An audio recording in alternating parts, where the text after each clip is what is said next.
निकाय चुनाव को लेकर बीजेपी की बैठक। बीजेपी के राष्ट्रीय महामंत्री संगठन BL संतोष देहरादून के प्रवास पर संगठन और सरकार के मंत्रियों के साथ कई बैठकें की। भाजपा प्रदेश महामंत्री आदित्य कोठारी ने बताया कि निकाय चुनाव के लिए घोषित प्रभारी और सह प्रभारी के साथ बैठक हुई। निकाय चुनाव को लेकर संगठन की रणनीति और तैयारियों पर चर्चा की गई। राष्ट्रीय महामंत्री संगठन ने दिशा निर्देश दिए। कई अन्य पदाधिकारियों के साथ भी राष्ट्रीय महामंत्री संगठन ने बैठक कर स्थितियों का जायजा लिया।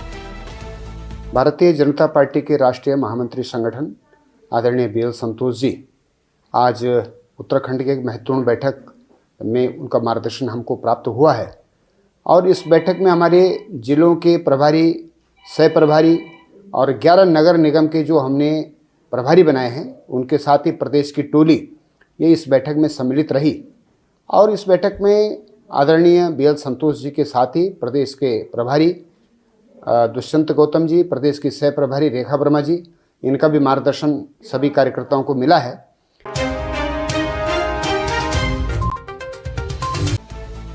विशेषज्ञों और तीर्थ पुरोहितों ने जलवायु परिवर्तन के असर को लेकर चिंता जताई है। दिसंबर के पहले सप्ताह में भी केदारनाथ और बद्रीनाथ धाम में बर्फबारी न होना चिंता का विषय है। हिमालय में बढ़ते तापमान के कारण बद्रीनाथ धाम में दिसंबर तक बर्फबारी नहीं हुई। तीर्थ पुरोहितों की चिंता। देवप्रयाग तीर्थ पुरोहितों के अनुसार 2024 में 6 माह के भीतर एक भी बार बर्फबारी नहीं हुई है, जबकि 2023 में अक्टूबर तक 3 बार बर्फबारी हो चुकी थी। बद्री धाम में अंधाधुंध वाहनों की आवाजाही और ऑल वेदर रोड निर्माण का प्रभाव हो सकता है। प्रोफेसर SC सती के अनुसार मौसमी विभिन्नता के चलते यह स्थिति बनी है। पिछला वर्ष 1 लाख सालों में सबसे गर्म वर्ष रहा और 2024 में तापमान में लगातार वृद्धि देखी जा रही है। विशेषज्ञों ने पर्यावरण संरक्षण के लिए वैज्ञानिक आधार पर विकास कार्यों की आवश्यकता पर बल दिया है।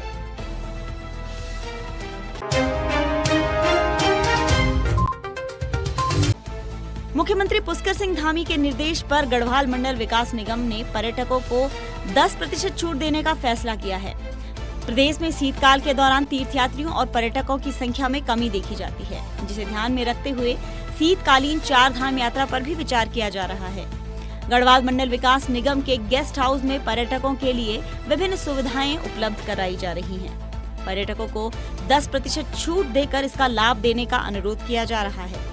उत्तराखंड सरकार की इस पहल से पर्यटन को बढ़ावा मिलेगा और राज्य की अर्थव्यवस्था को भी लाभ होगा। पर्यटन को देखते हुए माननीय मुख्यमंत्री द्वारा एक घोषणा की गई।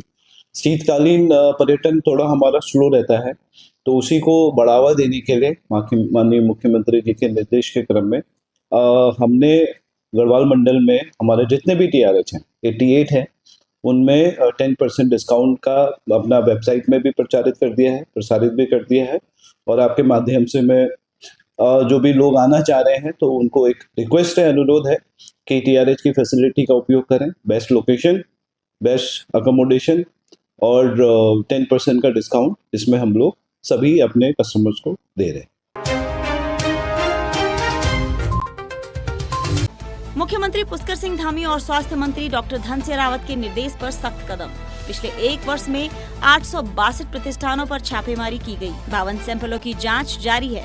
2 कंपनियों के लाइसेंस निरस्त किए जा रहे हैं और 5 कंपनियों के खिलाफ आपराधिक केस दर्ज किए गए हैं।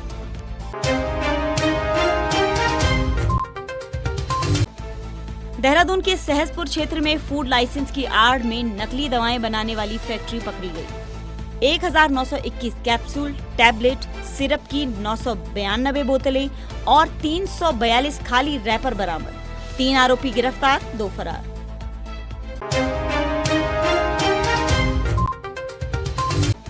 बद्रीनाथ हाईवे पर सेना का वाहन दुर्घटना के बाद कई जवान घायल हो गए। शनिवार को तड़के सुबह बिरही के पास सेना का एक वाहन अनियंत्रित होकर एक टीले पर जाकर अटक गया। यह वाहन मद्रास रेजिमेंट के जवानों का था, जो जोशीमठ में तैनात हैं और रायवाला ऋषिकेश जा रहे थे। स्थानीय लोगों ने घटना के बाद जवानों की मदद की और जवानों को मामूली चोटें आई हैं।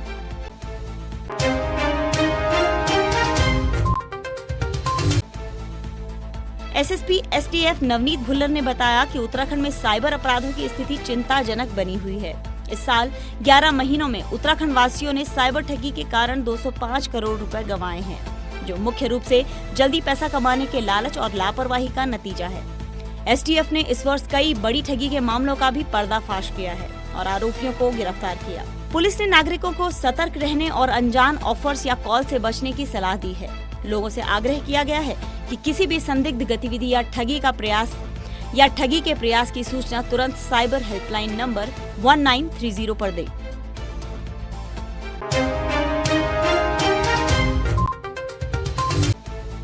लद्दाख के बाद अब ओएनजीसी उत्तराखंड में भूतापीय ऊर्जा से बिजली बनाएगा। वाडिया इंस्टीट्यूट और गढ़वाल विश्वविद्यालय के शोध में पहाड़ की गहराई का तापमान बिजली बनाने के लिए उपयुक्त पाया गया है। सरकार इस दिशा में आगे बढ़ रही है। आइसलैंड सरकार अपने खर्च से उत्तराखंड में भूतापीय ऊर्जा स्रोतों का अध्ययन करेगी।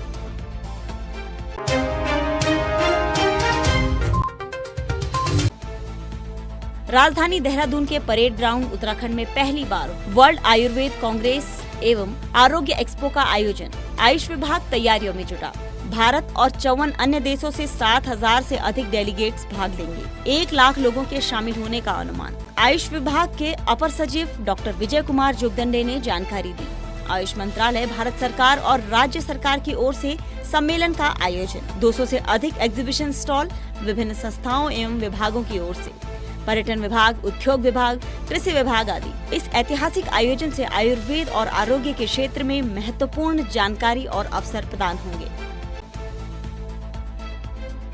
विश्व आयुर्वेदिक कांग्रेस का आयोजन किया जा रहा है। इसमें 12 दिसंबर से लेकर 15 दिसंबर के बीच में परेड ग्राउंड में ये आयोजन किया जाएगा। इसमें 7,000 से ज़्यादा डेलीगेट्स के द्वारा अभी तक पंजीकरण पूर्ण किया जा चुका है। कुछ पंजीकरण जो है प्रत्यक्ष स्थान पर आकर भी करने की सुविधा प्रदान की जाएगी। इस आयोजन के दौरान 54 देशों के जो प्रतिभागी हैं, अंतर्राष्ट्रीय स्तर से जिसमें प्रतिभाग किया जा रहा है, लगभग 100 से अधिक प्रतिभागियों ने जो इसमें पंजीकरण अभी तक करवा लिया है। 200 से अधिक जो हमारे एग्जीबिशन स्टॉल्स हैं उसको अभी तक बुकिंग का कार्रवाई संपन्न किया जा चुका है। सभी व्यवस्थाएं अंतर्राष्ट्रीय स्तर के मानक के अनुरूप की जा रही हैं। इससे पहले भी ये वर्ल्ड आयुर्वेद कांग्रेस का आयोजन विभिन्न राज्यों में हो चुका है। 8 और 9 दिसंबर को प्रदेश भर में हल्की बारिश और 2500 मीटर की ऊंचाई वाले इलाकों में बर्फबारी की संभावना। अक्टूबर-नवंबर में बारिश नहीं होने के कारण तापमान सामान्य से ऊपर चल रहा है। पश्चिमी विक्षोभ का असर दिखेगा। देहरादून मौसम विज्ञान केंद्र के मौसम वैज्ञानिक रोहित थपलियाल के अनुसार 8 और 9 दिसंबर को पश्चिमी विक्षोभ का असर दिखेगा। प्रदेश भर में हल्की बारिश और 2500 मीटर की ऊंचाई वाले क्षेत्रों में बर्फबारी के आसार। अगले 3 से 4 दिन में तापमान में 2 से 4 डिग्री की कमी आने से ठंड बढ़ेगी।